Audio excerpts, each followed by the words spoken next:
은혜로운 찬양을 하나님께서 기쁘게 받아주신 줄로 믿습니다.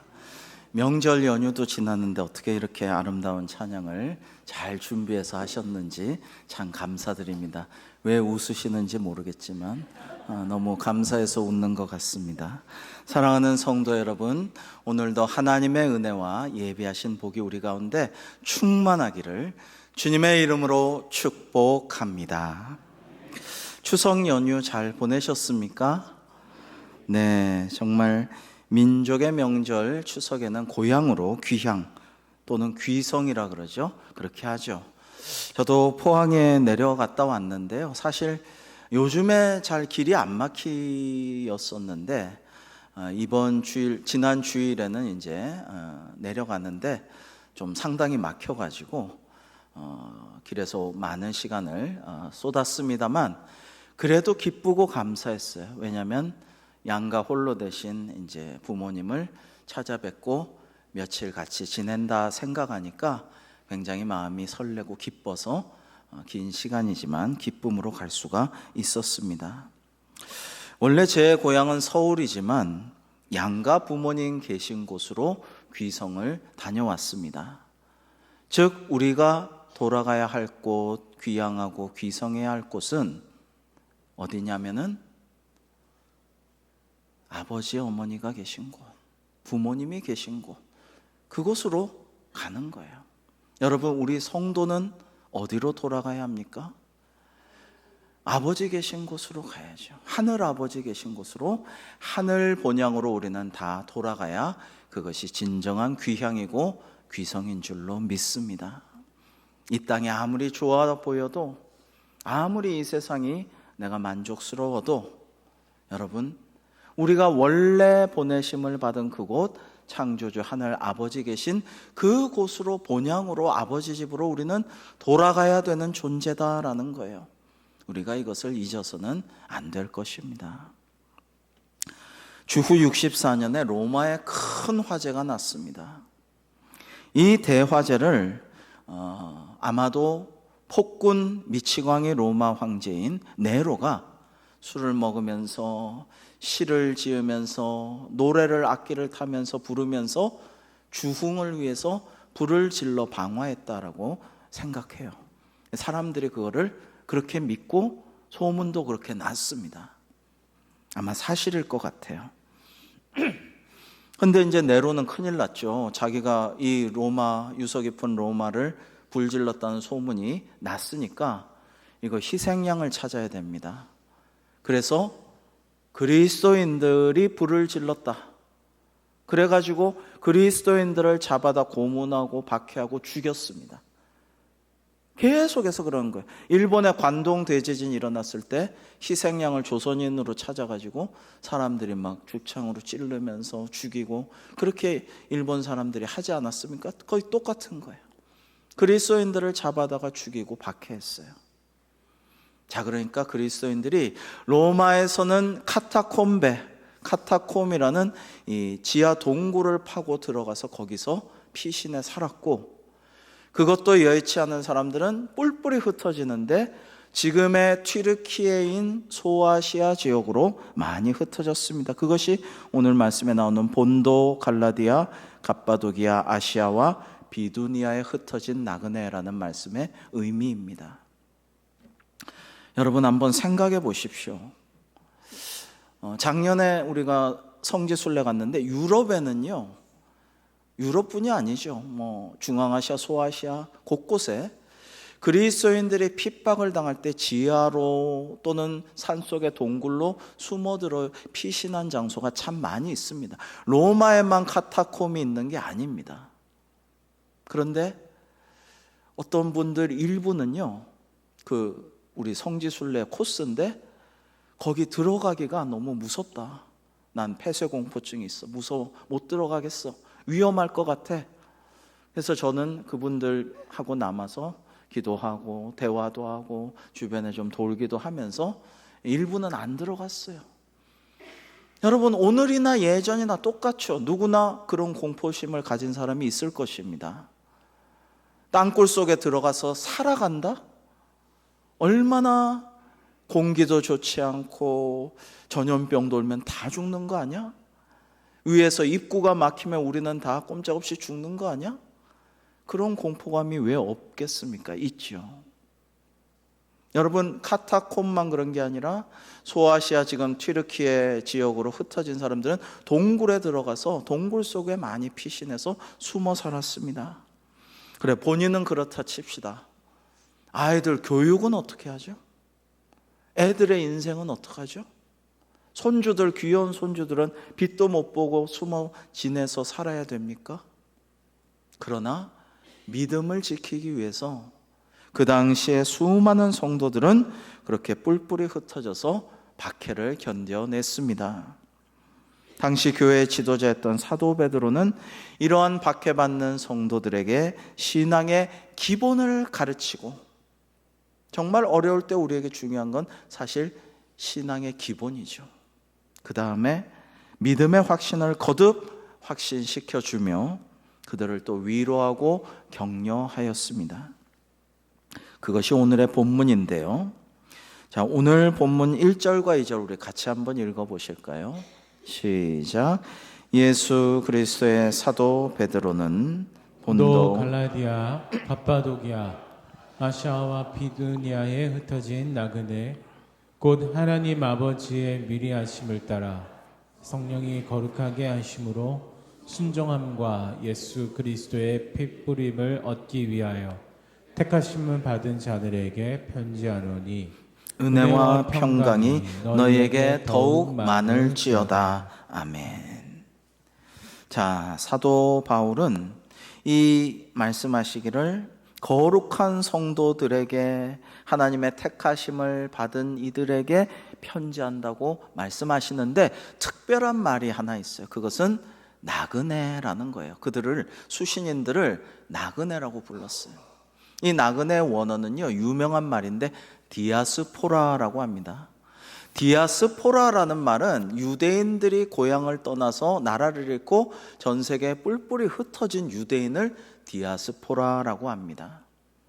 그러니까 유대인을 말하는 원어인데, 왜 유대인이 아닌 이방인들, 로마 시민인 그리스도인들, 소아시아에 흩어진 많은 그리스도인들에게 나그네라는 말, 디아스포라는 말을 썼을까요? 그것은 모든 우리 그리스도인들이 형제 자매고 믿음의 한 가족이고 권속인 동시에 우리가 다 순례자이고 나그네이기 때문이에요. 이 땅에 그냥 계속 영원히 이곳이 좋사오니 하고 계속 살 수가 없고요. 우리는 나그네란 말이에요. 목표를 향해서 계속 가는 거예요. 순례자입니다. 그 목표는 하늘나라인 것이죠. 그것이 하늘 소망입니다. 여러분, 그래서 우리는요, 분명한 목적지를 가지고 소망을 가지고 걸어가는 나그네이고 순례자인 것입니다. 유명한 시인은, 우리 다 아는 시 나그네, 구름에 달 가듯이 가는 나그네, 술 읽는 마을마다 타는 저녁놀, 되게 낭만적이고 여유롭고 유유자적하고 느긋하게 그냥 정처 없이 발길 닿는 대로 가는 나그네, 이건 세상 나그네고요. 우리는 달라요. 우리는 그냥 그렇게 유유자적 다니는 게 아니고요, 순례자예요. 그리고 하늘 본향으로 돌아가려는 목적지를 가지고 거룩한 성화의 길을 날마다 한 걸음씩, 한 계단씩 하나님께로 가까이 나아가기 위해 나를 쳐서 복종시키면서 그 길을 우리가 함께 걸어가는 믿음의 동반자들이 바로 우리다라는 거예요. 귀하죠, 여러분. 우리는 믿음의 동반자들이에요.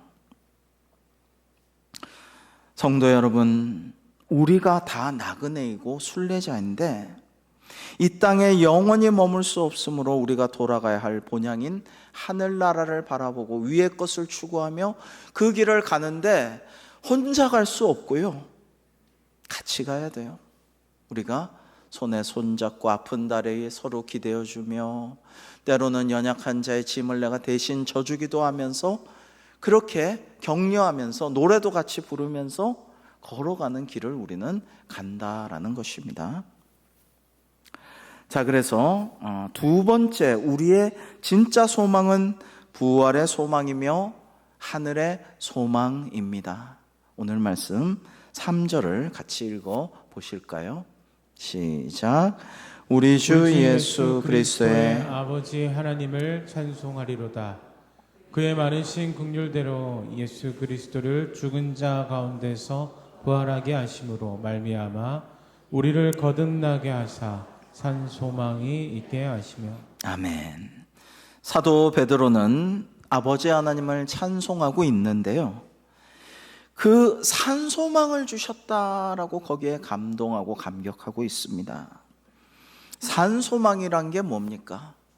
왜 산 소망이라는 말을 썼을까요?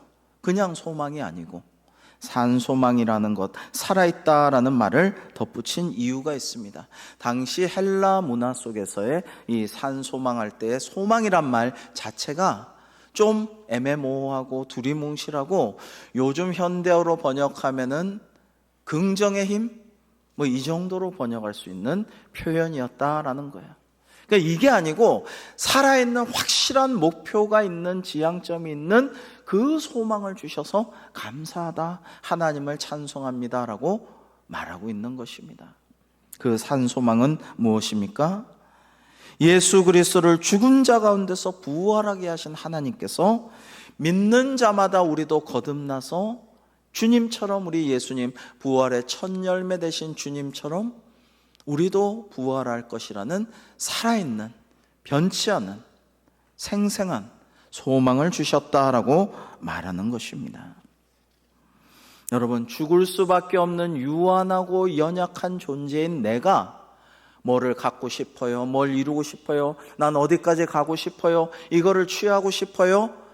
그런 소망이 아니고, 전능하신 하나님, 살아계신 하나님, 만물을 창조하셨고 나도 창조하신 하나님, 우주 역사를 주관하시고 모든 것을 심판하시고 믿는 자를 구원하실 하나님께서, 예수님을 부활케 하신 그 하나님께서 우리도 부활하여 천국에서 영생복락을 누리게 하실 것이라는 살아있는 생생한 소망을 주셨다. 그래서 하나님께 감사하고 주님을 찬송한다라는 말씀입니다.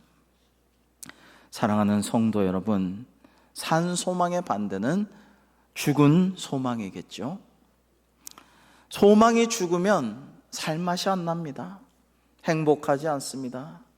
꿈이 없는 삶이란 정말 무슨 의미가 있을까, 그런 생각도 합니다. 여러분, 단테는 신곡에서 지옥을 묘사하면서 지옥문에 이렇게 써져 있다고 그래요.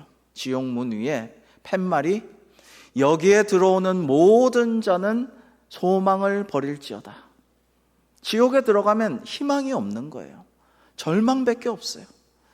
죽음을 절망에 이르는 법이라고 한 철학자도 있었습니다만, 절망이란 것은 모든 것이 끝나는 거예요. 지금 아무리 잘 살고 있고 지금 아무리 행복해 보여도 아무런 꿈도 소망도 바라는 것도 원하는 것도 목표도 지향점도 없으면 살았으나 죽은 그런 인생일 수 있습니다. 여러분, 그 지옥문 입구에 생각하는 사람이 로댕이 조각한 그 조각이 생각하는 사람이죠. 벌거벗고 이렇게 손을 턱에 괴고 그리고 고뇌하고 있어요. 그것은 소망이 없는 자의 모습인 것이죠. 사랑하는 성도 여러분, 산 소망의 출발점이 거듭남의 순간입니다. 여러분, 우리가 거듭난 것은 작은 부활이에요. 우리가 거듭남으로 인해서 옛사람은 죽어버리고 새 사람으로 살아가는 거예요. 이것은 하나의 작은 부활입니다. 그리고 나중에 이렇게 쭉 살아가서 성화의 길을 걸어가서 천국에 도달한 우리는 하나님과 함께, 천군 천사와 함께, 먼저 가신 사랑한 우리의 믿음의 가족들과 함께, 선배들과 함께, 선조들과 함께 우리는 천국에서 영생복락을 누릴 것이라는 것이죠. 성도 여러분, 이것을 믿으십니까? 몇 명 안 믿으시나요? 우리가 부활의 산 소망으로 성화의 길을 걸어가는 나그네가 되어야 하고, 우리가 진짜 가져야 할 산 소망은 부활의 소망, 천국의 영생복락의 그 소망임을 믿으십니까?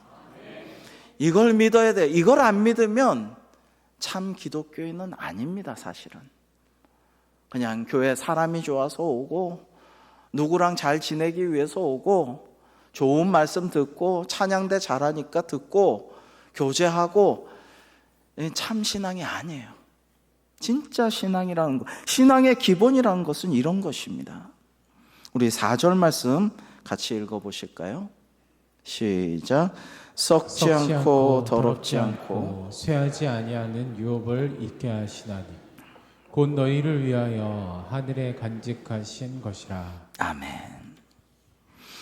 여러분, 우리가 어떻게 거듭날 수 있었느냐 하면 우리 구주 예수 그리스도께서 우리 죄를 짊어지고 십자가에서 죽으심으로 우리의 죄를 단번에 다 대속하셨어요. 대신 해결하셨어요. 그렇기 때문에 주님을 믿기만 하면 우리의 죄는 다 문제가 해결되었어요. 그뿐만 아니라 그냥 예수님은 십자가에 달려 계신 주님이 아니잖아요. 그래서 가톨릭에서 대성당, 아주 유서 깊은 교회들 성당 예배당에 가도 십자가에 예수님이 달려있는 것은 그건 정말 잘못된 것입니다. 예수님은 계속 십자가에 달려 계신 분이 아니죠. 죽음에서 부활하사 사흘 만에 무덤에서 일으키시사 우리와 다시 만나시고 검증하시고 위임하시고 승천하셨잖아요. 그리고 다시 우리에게 오셨고 성령님을 보내신 살아계신 예수님, 살아계신 주님이시잖아요.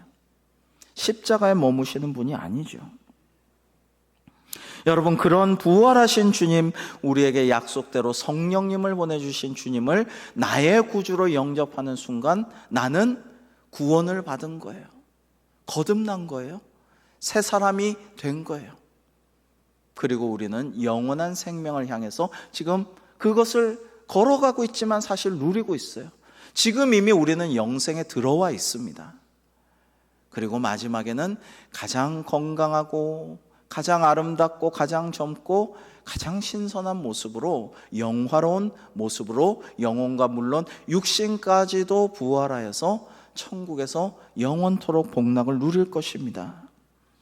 그렇기 때문에 이 땅에서 내가 가난해도, 내가 좀 힘들어도, 내가 좀 억울한 일을 당해도, 내가 좀 누명을 써도, 내가 좀 몸이 아파도 괜찮아요. 왜냐하면 이것은 잠시 지나가는 것이고 연단시키시고 훈련하는 것이고 믿음의 싸움을 잘 싸운 후에는 천국에서 말할 수 없는 하나님의 칭찬과 상급이 기다리게 되는 것이기 때문입니다. 우리는 이것을 가지고 산 소망 가운데 있어야 하는데요. 우리 4절 말씀을 생각해 봅니다. 이번에 세대통합선교 정교연 수련회가 참 은혜롭게 잘 마쳤습니다.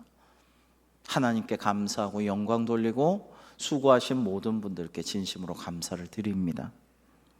아주 어린 어린이들로부터 93세 어르신에 이르기까지 정말 잘 교제하고 서로를 축복하고 같이 활동하고 대화하고 정말 은혜로운 시간을 잘 마쳤어요. 저는 집회 시간에 찬송할 때 우리 어린아이들이 제 옆에서 춤추는데 이 곡조가 찬송가인데 그 곡조가 아닌데 약간 슬프고 느린 곡조인데 발랄하게 셔플 댄스를 추면서 발을 가만두질 않고 막 춤추면서 그렇게 찬양하고 춤추는 모습이 정말 저는 인상적이었고요. 오랫동안 기억에 남을 것 같습니다. 어느 우리 할아버지 할머니가 성도님이 손녀를 데려왔는데 이 손녀가 참 어려요. 참 어린 이 손녀가 기도의 말미에 제가 이렇게 맞은편에 있어서 봤는데 자꾸만 조용히 눈물을 훔쳐요. 감동해서 눈물을 훔치는 것이 분명해요. 그래서 그 모습도 참 은혜로웠습니다. 이번에 새가족들도 가신 분이 계신데 우리 대광교회가 너무 좋고 목회자와 교우들이 너무 친절하게 잘 해주고 이끌어주고 존경한다 하면서 여러 번 말씀하시고 많이 우셨어요. 그래서 또 너무 감사했습니다. 소감들을 발표하는데 감동해서 울다가 또 웃고 그것이 번져서 다 같이 울고 웃는 그런 시간들도 있었고요. 그래서 생각했어요. 좋으신 하나님께서 정말 썩지 않고 더럽지 않고 쇠하지 아니하는 하늘에 간직하신 유업을 우리가 잘 잊게 해 주시는구나라고 생각하고 감사했습니다. 어느 분이 그러시더군요. 작년에도 들었던 말인데 이번엔 다른 분이 저한테 그러시던데, 목사님, 우리 교인들이 로테이션에서 다 한 명도 빠짐없이 세대통합 수련회를 다 좀 번갈아서 다 갈 수 있도록 어떻게 좀 하면 너무 좋겠어요 라는 말씀을 했는데, 수련회 참석하면 다 그런 말씀을 하시게 돼요. 꼭 다들 참석해서 은혜 받으시면 좋겠다, 이런 생각을 했습니다. 1967년 6월 30일 17살의 수영선수 조니 에릭스는 체사피크만에서 다이빙을 하다가 사고를 당합니다.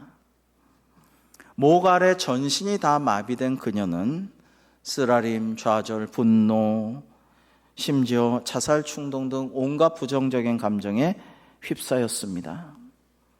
그러나 재활훈련과 치료를 통해 그녀는 전에 없는 부모님과 친구들의 사랑을 깨닫고 감사하고 힘을 내게 됩니다. 입으로 그림을 그리는 구족화라 그러나요? 그 법을 배우고 장애인들을 후원하는 모임도 만들었습니다. 이를 통해서 전도하는 사람을 통해서 그는 하나님을 만나게 돼요. 인격적으로 하나님을 체험하게 됩니다. 이번 세대통합 수련회에서도 그 전에도 그랬고 이번에도 그랬는데 새 가족이 하나님을 인격적으로 깊이 좀 만났으면 좋겠습니다, 그런 이야기를 하셨는데 하나님께서 만나주셔서 얼마나 감사한지요. 정말 감동의 눈물을 흘리며 간증하며 너무나 그 하나님의 은혜를 고백하게 하셔서 얼마나 감사하고 보람있고 기뻤는지 모릅니다.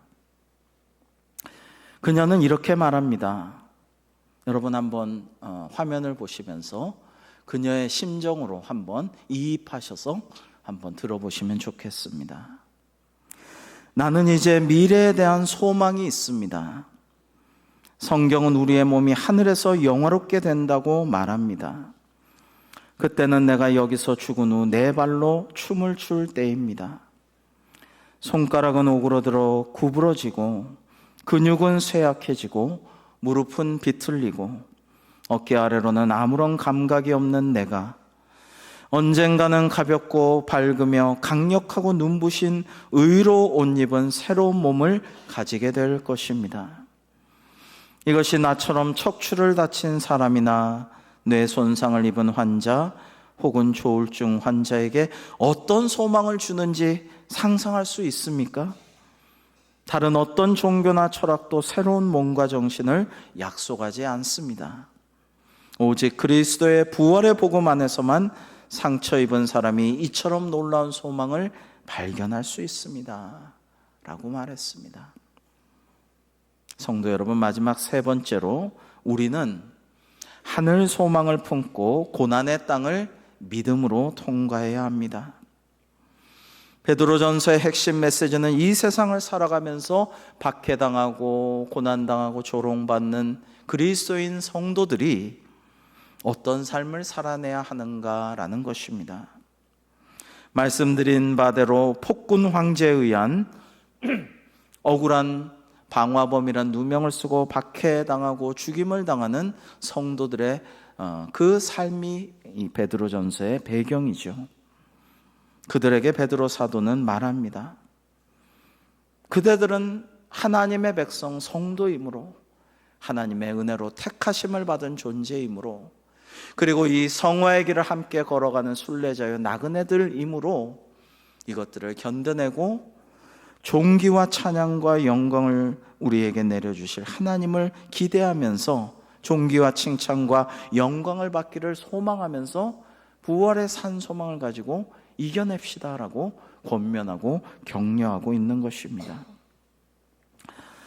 여러분, 저는 정말 이스라엘 백성들이 수백 년을 애굽에서 살다가 이제 막판에 노예 생활도 오랫동안 하게 되었는데 자유와 해방을 하나님 주셨어요.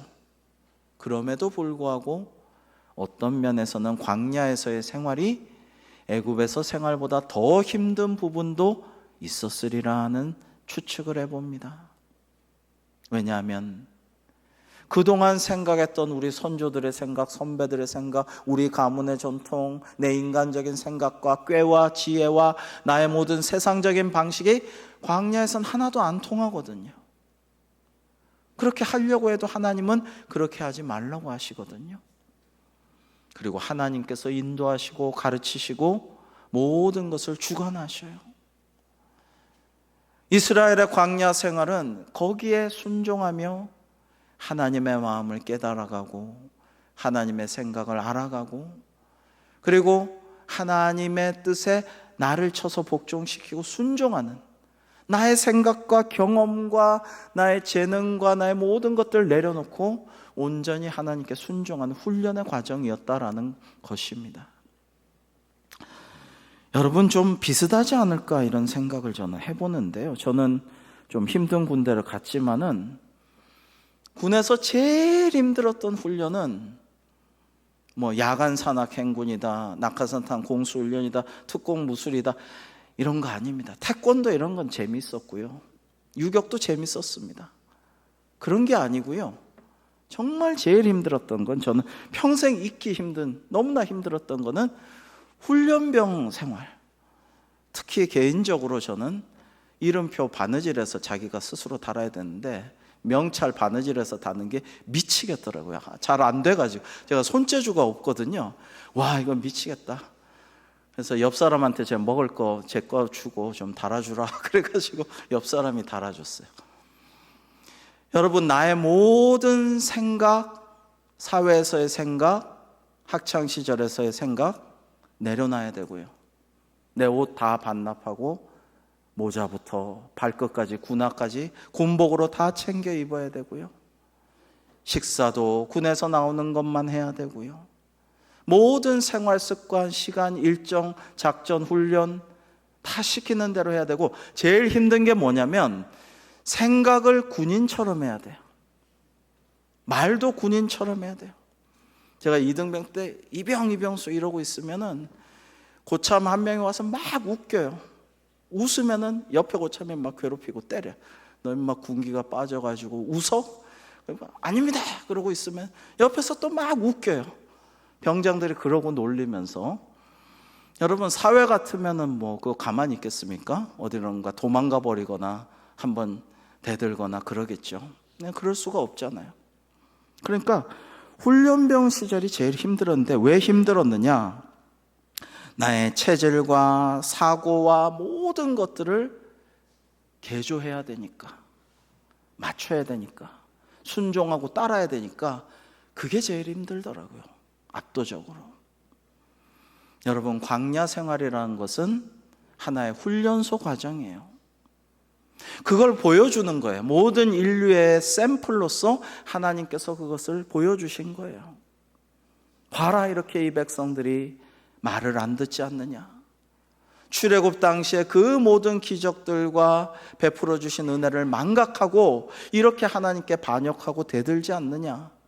우상을 그렇게 만들지 말고 하나님만 섬기고 우상 지어서 만들고 섬기지 말라고 명백하게 십계명에 말씀해 주셨는데도 금송아지 만들어 우상 숭배하지 않느냐.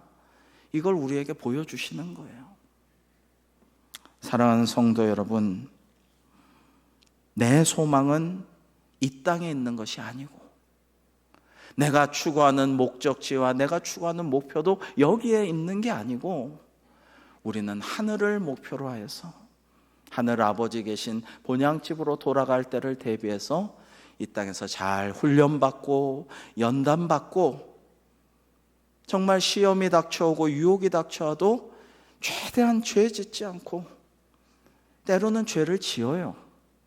생각으로, 마음으로, 말로 나도 모르게 사실 내 본뜻이 아닌데 마음을 아프게 하기도 하고 실수하기도 하고 죄를 짓죠. 그러나 그럼에도 불구하고 우리는 날마다 성화의 길을, 하늘로 가는 사다리를, 그 계단을 밟아서 함께 우리는 걸어가는 나그네이고 순례자다라는 거예요. 자, 본문에 이어지는 말씀입니다. 우리 같이 한번 교독해 보겠습니다.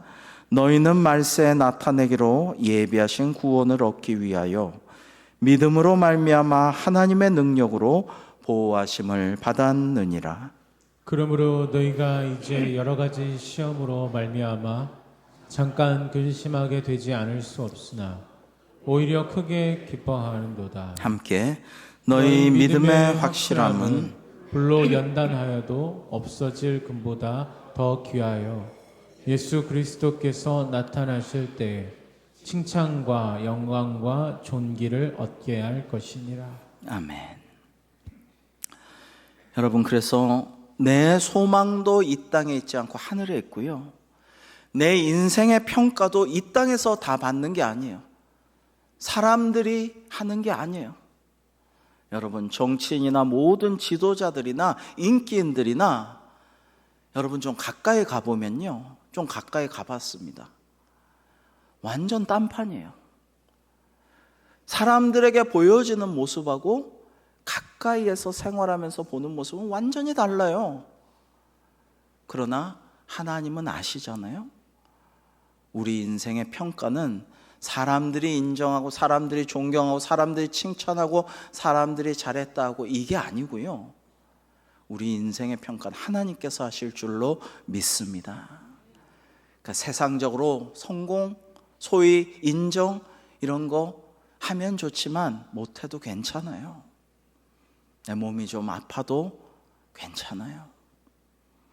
때로는 억울한 누명을 쓰고 괴로움을 당해도 괜찮아요. 의를 위해 핍박당하면 기뻐하고 즐거워하라 하셨는데 괜찮아요. 중요한 것은 하나님 보시기에 우리가 칭찬받을 만한 존재, 인정받을 만한 성도가 되어야겠다라는 것이죠. 그래서 예수 그리스도께서 우리에게 나타나시고 하나님께서 칭찬과 영광과 존귀를 우리에게 주시면 얼마나 기쁩니까? 그보다 더 감사하고 은혜롭고 보람된 일은 어디 있겠습니까?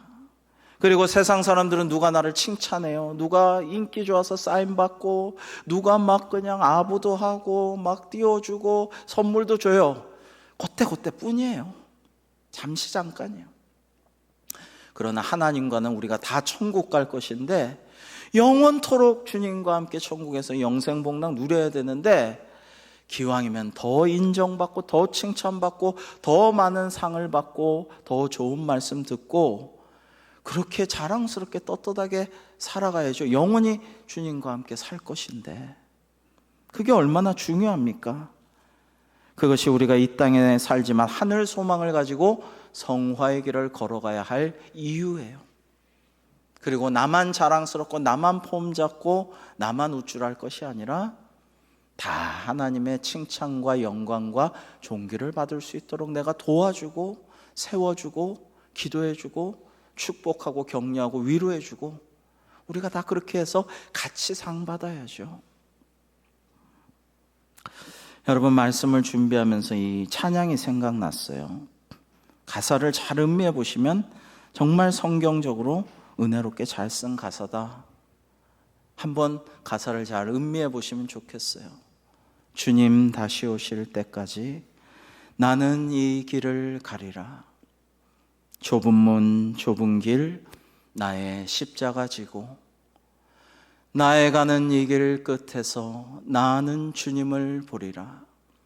영광의 내 주님 나를 맞아주시리. 주님 다시 오실 때까지 나는 일어나 달려가리라.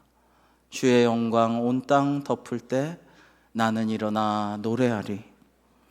내 사모하는 주님 온 세상 구주시라.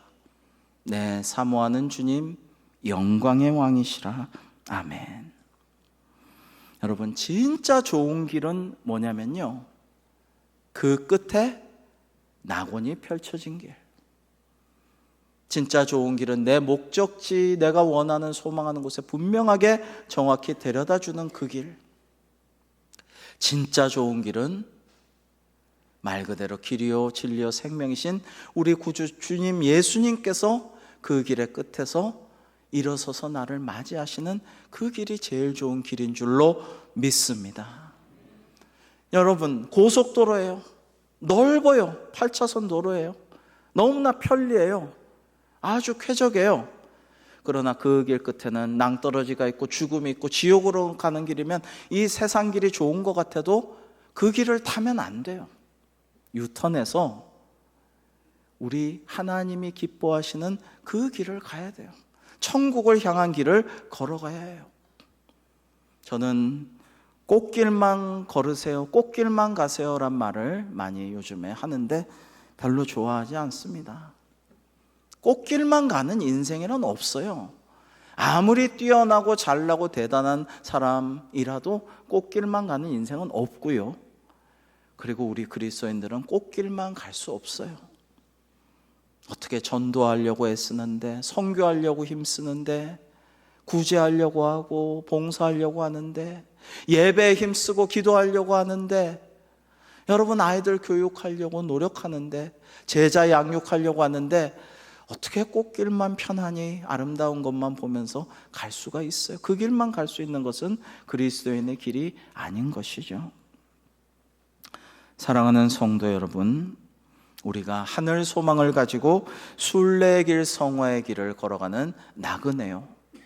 우리는 이 길을 다 같이 서로 격려하며 손에 손잡고 걸어가야 하는 믿음의 공동체임을 기억하시고, 그 길의 끝에는 부활이요 영원한 생명 하나님의 나라가 있음을 잊지 마시고, 우리의 목표가 이 땅에서 인정받는 것이 아니라 잠시 잠깐 사는 이 세상에서 잘 사는 것이 우리의 목적이 아니라 하나님께서 주시는 칭찬과 영광과 존귀를 받기 위해서 산 소망 가지고 걸어가는 우리 모두가 되기를 주님의 이름으로 축복합니다. 기도하겠습니다. 하나님 감사합니다. 오늘 주신 말씀대로 살아가도록 힘쓰게 하여 주시고, 또한 믿음의 귀한 동반자들과 함께 걸어가는 이 순례길 나그네 길이 될 수 있도록 주님 친히 인도하시고 가르쳐 주시고 이끌어 주시고 동행하시고 임마누엘 되어 주옵소서.